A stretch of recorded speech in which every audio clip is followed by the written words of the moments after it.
It's day 30 of my 30-day bread challenge, and I can't believe we're here. We've made it. So today, instead of just making one thing, I made it a little special and made 3 flavors. But I know some people who like to stick to traditional recipes may not agree with this one. However, I wanted it to be something that many of you watching would enjoy, and it's nice because you could make these at home in about 15 minutes if you've got an oven. We're making pizzas, but not just ordinary pizzas.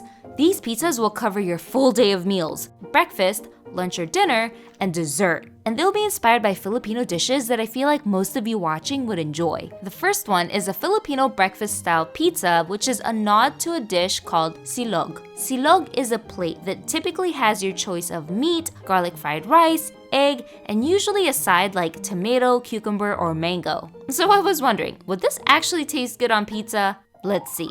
I bought longanisa, which is a Filipino sausage. I like the sweet ones, but there are also spicy and savory flavors. I took it out of the casing so I can break it up into little pieces so that it can cook thoroughly in the oven. I'm using a high-powered outdoor oven that gets to really high temperatures, so this pizza cooked in just a couple of minutes. But you could totally make this at home. I typically set my oven to 450 degrees Fahrenheit and bake it for about 12 to 15 minutes. This one cooked really well and it was delicious.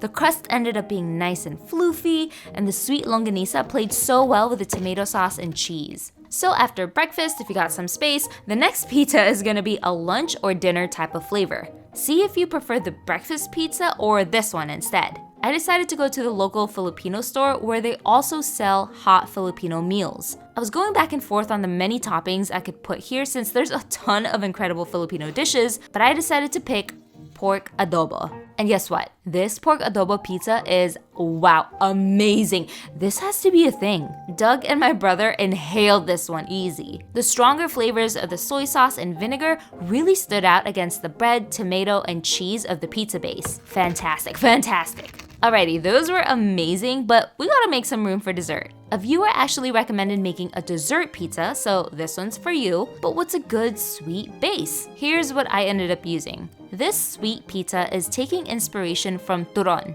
It's a Filipino dessert which is traditionally banana, jackfruit, and brown sugar wrapped in a lumpia or spring roll wrapper. Instead of just letting it sit on the pizza dough without a good base, I used peanut butter. It's not traditionally used in turon, but I've tried dipping it in peanut butter before and it's good. I also drizzled on some dulce de leche to give it that sweetness that brown sugar would typically have in the turon. And this one was so decadent, not too sweet, which made it very easy to eat. The flavors just worked so well together. And there we have it, 3 tasty pizzas that you can totally try at home to close out our 30-day bread challenge. I hope this encourages you to try baking at home or even just experimenting with new flavors. Thanks for baking in this journey with me.